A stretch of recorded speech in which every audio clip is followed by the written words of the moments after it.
2025 সালের FIFA club বিশ্বকাপ মার্কিন যুক্তরাষ্ট্রে চলছে, এবং পালমেইরাস এবং আল আহলির মধ্যে সবচেয়ে প্রত্যাশিত গ্রুপ পর্বের ম্যাচগুলির মধ্যে একটি অনুষ্ঠিত হতে চলেছে।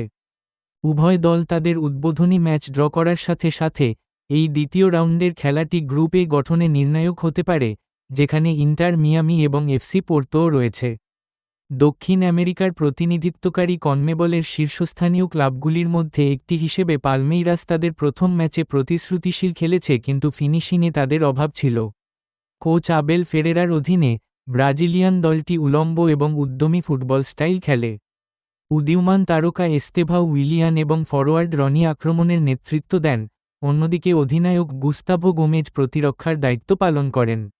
মিডফিল্ডার রাফায়েল ভেইগা প্রতিরক্ষা থেকে আক্রমণে রূপান্তরে গুরুত্বপূর্ণ ভূমিকা পালন করেন।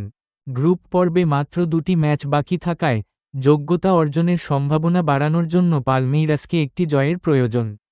আফ্রিকার সবচেয়ে সুসজ্জিত ক্লাব আল আহলিও তাদের ক্লাব বিশ্বকাপ অভিযান শুরু করেছিল 0-0 গোলে ড্র দিয়ে এবার ইন্টার মিয়ামির বিপক্ষে। হোসে রিভেইরোর অধীনে মিশরের এই শক্তিশালী দলটি তার রক্ষণাত্মক সংগঠন এবং দ্রুত পাল্টা আক্রমণের জন্য পরিচিত।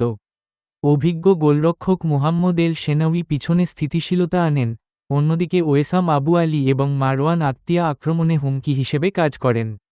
জিজোর সাম্প্রতিক যোগদান সামনের সারিতে দক্ষতা এবং একের পর এক দক্ষতা যোগ করে।